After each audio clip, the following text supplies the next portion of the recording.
ದೇವರ ಪರಿಶುದ್ಧವಾದ ನಾಮಕ್ಕೆ ಸ್ತೋತ್ರ ಉಂಟಾಗಲಿ. ತಿರುಗಿನೊಂದು ಆವೃತ್ತಿ ನಿಮ್ಮನ್ನು ನೋಡುವುದರಲ್ಲಿ ನಾನು ಬಹಳ ಸಂತೋಷವುಳ್ಳವನಾಗಿದ್ದೇನೆ. ಯೇಸು ಕ್ರಿಸ್ತನ ದಿವ್ಯ ನಾಮದಲ್ಲಿ ನಿಮ್ಮೆಲ್ಲರಿಗೂ ವಂದನೆಗಳು.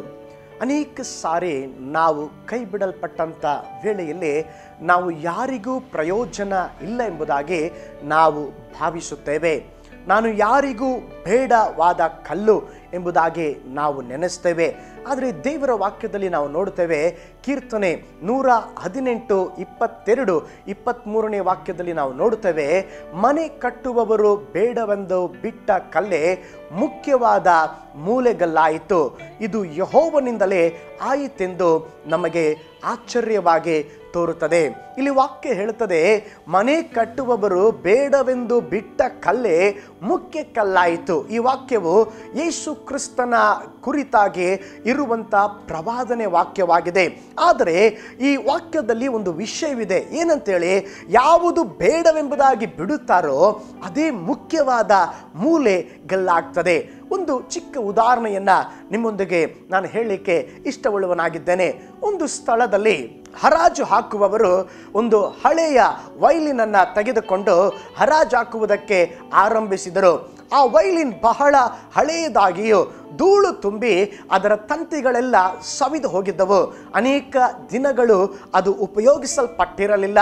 ಆದರೆ ಅದನ್ನು ಹರಾಜಿಗಾಗಿ ತೆಗೆದುಕೊಂಡು ಹರಾಜು ಹಾಕಿದರೆ ಸಮಯ ವ್ಯರ್ಥವಾಗ್ತದೆ ಎಂಬುದಾಗಿ ಒಬ್ಬ ಹರಾಜು ಹಾಕುವವರು ಆ ವೈಲಿನನ್ನು $1 ಎಂಬುದಾಗಿ ಆರಂಭಿಸಿದರು, $2 ಎಂಬುದಾಗಿ ಆರಂಭಿಸಿದರು, ಇನ್ನೊಬ್ಬರು $3 ಎಂಬುದಾಗಿ ಹೇಳಿದರು. ಕೊನೆಯದಾಗಿ ಆ ವೈಲಿನ್ ಆ ಬೆಲೆ ಕೇವಲ $3ಗೆ ಕೂಗಲ್ಪಟ್ಟು. ಆ ಸಂದರ್ಭದಲ್ಲಿ ಒಬ್ಬ ಉದ್ದವಾದಂಥ ಒಬ್ಬ ವೃದ್ಧಾಪದ ಮನುಷ್ಯನು ಬಂದು ಆ ವೈಲಿನನ್ನ ಕೈಗಳಲ್ಲಿ ತೆಗೆದುಕೊಂಡು ಅದನ್ನು ಒರೆಸಿ ಸವಿದು ಹೋದಂಥ ತಂತಿಗಳನ್ನು ಸರಿಯಾಗಿ ಟ್ಯೂನ್ ಮಾಡಿ ಅದನ್ನು ಸರಿಪಡಿಸಿದ ನಂತರವಾಗಿ ಆ ವೈಲಿನ್ ಬಹಳ ಹೊಸದಾಗಿ ಮಿಂಚಿತು. ತಕ್ಷಣ ಆ ವೈಲಿನನ್ನು ಅವನು ನುಡಿಸಿಕೊಂಡು ಒಂದು ಅಂದವಾದ ಸುಂದರವಾದ ಹಾಡನ್ನು, ಇಂಪಾದ ಹಾಡನ್ನು ಹಾಡಿದನು.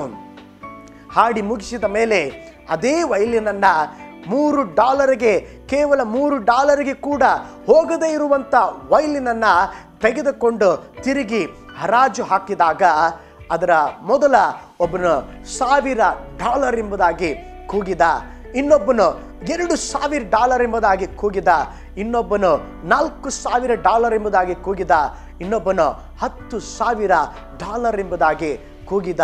$3ಗೆ ಕೂಡ ಹೋಗದೇ ಇರುವಂಥ ವೈಲಿನ್ $10,000ಗೆ ಮಾರಾಟ ಮಾಡಲ್ಪಟ್ಟು. ಕಾರಣ ಏನು ಗೊತ್ತೇ ಪ್ರಿಯ ವೀಕ್ಷಕರೇ, ಆ ವೈಲಿನನ್ನು ನುಡಿಸಿದಂಥ ಆ ಯಜಮಾನನ ಸ್ಪರ್ಶತೆ. ನಿಮ್ಮ ಜೀವಿತದಲ್ಲಿ ಕೂಡ ಅನೇಕ ಸಾರಿ ನೀವು ಯೋಚಿಸಬಹುದು, ನಾನು ಪ್ರಯೋಜನವಿಲ್ಲ, ನಾನು ಎಲ್ಲರಿಂದ ತಳ್ಳಲ್ಪಟ್ಟವನು, ನನ್ನನ್ನು ಜನರು ಕೇವಲ ಒಂದು $3ಗೆ ಪ್ರಯೋಜನ ಎಂಬುದಾಗಿ ಯೋಚಿಸ್ತಾರೆಂಬುದಾಗಿ ನೀವು ಭಾವಿಸಬಹುದು. ಆದರೆ ದೇವರ ವಾಕ್ಯ ಹೇಳುತ್ತದೆ, ಮನೆ ಕಟ್ಟುವವರು ಬೇಡವೆಂದು ಬಿಟ್ಟ ಕಲ್ಲ ಮುಖ್ಯವಾದ ಮೂಲೆಗಲ್ಲಾಯಿತು.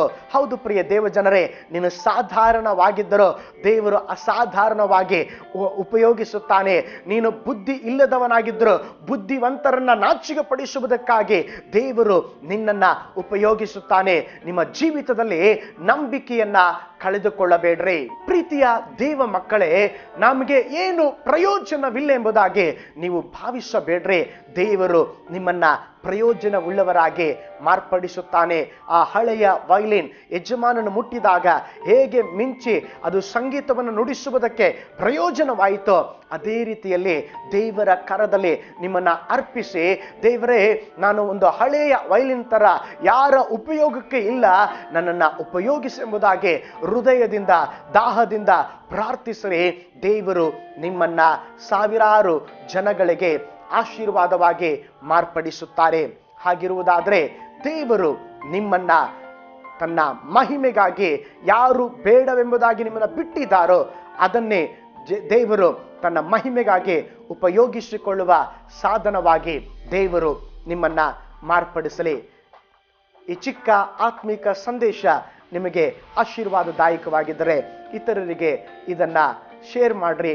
ದೇವರು ನಿಮ್ಮನ್ನ ಧಾರಾಳವಾಗಿ ಆಶೀರ್ವಾದ ಮಾಡಲಿ. ಮೈ ಗಾಡ್ ಬ್ಲೆಸ್ ಯು.